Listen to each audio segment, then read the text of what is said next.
E aí, pessoal, beleza? Nesse vídeo nós vamos iniciar o estudo das funções trigonométricas, tranquilo? Antes de tudo, vamos relembrar o que é função. Lembra que função é uma relação que associa cada elemento do domínio a um único elemento do contradomínio, beleza? Nas funções trigonométricas não é diferente. Nós temos aqui, por exemplo, para iniciar, a função seno. A função seno é uma função definida de R em R, então ela tem domínio real e contradomínio real, definida por f de x igual a seno de x. Lembra que f de x é o y. Isso significa dizer que o y equivale ao seno do x. Em notação de conjuntos, nós teríamos uma situação mais ou menos como essa. Nós teríamos o conjunto dos números reais, que é o domínio, e o conjunto dos números reais, que é o contradomínio. Lembre-se que todo elemento do domínio tem que estar relacionado com algum elemento do contradomínio. No contradomínio pode sobrar, não tem problema não, beleza? Então, nesse caso aqui, nós teríamos uma situação. Um x do domínio associado a um único elemento do contradomínio, que é a sua imagem, o seno de x. A partir daqui, a gente pode lembrar de algumas coisas. Primeiro, como no contradomínio vão estar os valores de seno, nunca é demais lembrar que o seno ele varia de -1, que é o valor mínimo, e 1, que é o valor máximo. Portanto, a gente pode afirmar que o seno de x ele varia de -1 até 1. Beleza? Logo em decorrência da definição, em decorrência de tudo isso que a gente acabou de falar, a gente já pode afirmar que o domínio da função é o conjunto dos números reais, o que significa dizer que todo número real tem um seno. Isso aí nós já vimos anteriormente, beleza? Quando a gente estudou os arcos côngruos, nós vimos que não existem somente aqueles arcos da primeira volta. Existem os arcos da primeira volta positiva, da segunda volta positiva, da terceira volta positiva. E existem também voltas negativas. Então, todo número real que você imaginar, a ele está associado um valor de seno. Beleza? Então, o conjunto domínio é representado pelo conjunto dos números reais. Tranquilo? Conjunto imagem. A imagem é formada pelos valores de y. Y é seno. Acabamos de lembrar que o seno varia de -1 a 1. Ou seja, o conjunto imagem é formado pelo intervalo fechado em -1, fechado em 1. Ou, se você preferir, nós temos essa representação aqui.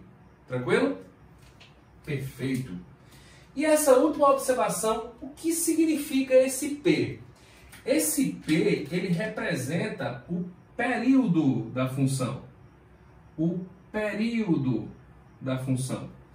Lembre-se que quando nós falamos de arcos côngruos, nós tínhamos, por exemplo, um ponto, vamos imaginá-lo aqui, vamos supor 120 graus. 120 graus é um arco que pertence ao segundo quadrante na primeira volta. Porém, você deve lembrar que toda vez que você dá uma volta completa a partir do 120, você volta para o mesmo ponto, mas numa volta diferente. Nesse caso, se eu der uma volta no sentido anti-horário, eu dou uma volta no sentido positivo, então eu acrescento ao 120 360 graus. Portanto, nós teríamos 480. 120 e 480 são aqueles arcos que nós chamamos de côngruos. São arcos que estão localizados no mesmo ponto, porém em voltas diferentes. E o que é que eles têm em comum? Por eles estarem localizados no mesmo ponto, eles terão o mesmo seno, mesmo cosseno, mesma tangente, mesmo secante, cossecante, cotangente, enfim. Isso significa o quê? Toda vez que eu der 360 graus, eu paro no mesmo ponto, mas em uma volta diferente. Isso significa dizer que nós temos uma função periódica. Seno é uma função periódica, cosseno é uma função periódica, tangente é uma função periódica, justamente por conta disso. Toda vez que você gira um mesmo período, o valor de seno é sempre o mesmo. E esse período, no caso do seno, representado por quem? 2π, que é uma volta completa, beleza? Então, domínio reais, imagem, intervalo fechado de -1 a 1, ou seja, o valor de seno ele está dentro desse intervalo aqui, e o período da função é 2π. Aqui do lado, deixa eu até apagar aqui para não atrapalhar a gente, aqui do lado a gente vai ter o gráfico da função seno. É interessante que você lembre sempre do comportamento da função. Por exemplo, você lembra que o gráfico da função do primeiro grau, da função polinomial de primeiro grau, é uma reta, beleza? Pode ser crescente, pode ser decrescente. O gráfico da função do segundo grau é uma parábola, que pode ter a concavidade para cima ou para baixo. Então, isso é o comportamento da função. É uma reta, é uma parábola. Como é que ela se comporta? Concavidade para cima ou para baixo? Depende de quê? Então você precisa estar ligado no comportamento de cada uma das funções. No caso da função seno, nós vamos fazer o seguinte. Você vai conhecer, a partir de agora, o comportamento do gráfico dessa função. Para isso, eu vou marcar alguns poucos pontos dessa função para o vídeo não ficar muito longo. Mas, a partir desses pontos, você vai ser capaz de esboçar o gráfico da função. Lembra que eu sempre falei para vocês no primeiro ano que o interessante não é você saber construir o gráfico ponto a ponto.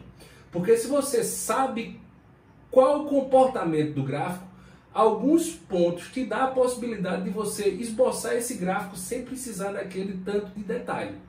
Então, por exemplo, aqui a gente vai determinar o comportamento, eu vou mostrar para vocês o comportamento do gráfico da função seno. Para isso, eu coloquei aqui do lado do plano cartesiano um ciclo trigonométrico, para a gente ter a dimensão do mínimo e do máximo que o seno pode assumir. Obviamente, nós sabemos que o mínimo é -1 e o máximo é 1. Eu já coloquei aqui, ó, projetei o 1 e projetei o -1. Então, você sabe que todos os valores de seno vão estar nesse intervalo aqui, ó, de -1 até 1. Sempre nesse intervalo. Tranquilo? Então, vamos lá. Primeiro ponto vai ser o zero.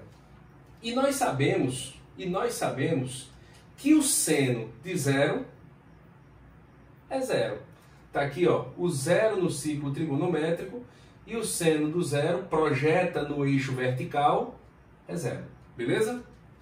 O próximo ponto vai ser o π sobre 2, que é 90 graus. Está aqui, ó. O π sobre 2, o seno dele vale quanto? Vale 1. Então eu vou lá no 1 e marco aqui, ó. Quando x é π sobre 2, o y vale 1. Aí, obviamente, você sabe que aqui nós temos 30, 45, 60. Quando x é 30, o y vale meio. Então, o ponto estaria mais ou menos aqui. Quando x vale 45, o y vale raiz de 2 sobre 2, que é aproximadamente 0,85. Então, está aqui, ó, mais ou menos 0,7, desculpa. Por aqui. Quando x é 60, o y é raiz de 3 sobre 2, que aí sim é 0,85. Então perceba que o comportamento dessa curva vai ser o equivalente a isso aqui, ó. Beleza?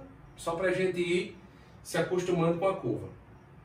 Beleza. Continuando. Depois do π sobre 2, vamos pegar o π, que é o 180. Tá aqui, ó, só as extremidades. Para π igual a 180, nós temos seno novamente igual a zero. Então, vou marcá-lo aqui.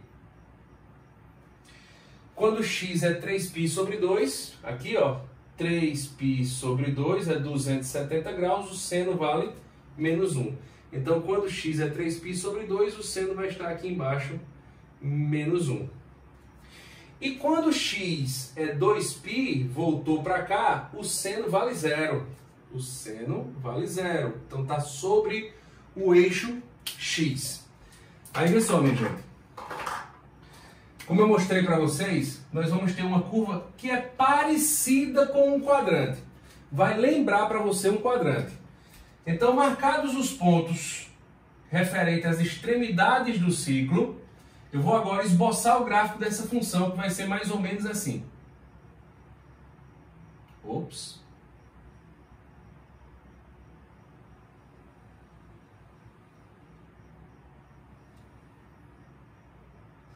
Esse daqui é o gráfico da função seno referente à primeira volta. O que significa dizer que essa curva ela representa um período. Quando nós chegamos em 2π, nós concluímos a primeira volta. Se passar de 2π, o que acontece? Nós entramos na segunda volta. O que é que isso significa? Como a função ela é periódica, esse gráfico aqui ele vai se repetir. Então seria o equivalente a nós termos o seguinte, ó. Vamos supor que aqui a gente tivesse um plano cartesiano bem maior do que esse daqui, e aqui nós tivéssemos essa curva. O que é que representa essa curva? É o gráfico de um período da função seno. Óbvio que, como nós sabemos que a função é periódica, o que acontece? Outro período, segunda volta. Outro período, terceira volta. Mais um período, primeira volta negativa. E assim por diante. Você sabe que a função, ela não tem fim. Beleza? Porém, como nós vimos, nós temos aqui o equivalente a um período. Vou até destacar aqui. Nós temos o equivalente, vou colocar aqui em cima. Nós temos o equivalente a um período. Isso aqui representa um período. Beleza? E isso daqui representa a imagem. Perceba que o limite inferior da função é o -1. E o limite superior é o 1. Então aqui nós temos definido. Domínio é infinito, conjunto dos números reais. Imagem é o intervalo fechado em -1, fechado em 1. E o período é o quanto a curva leva para começar a se repetir novamente. Que nesse caso aqui vale 2π radianos. Beleza? Valeu, galera!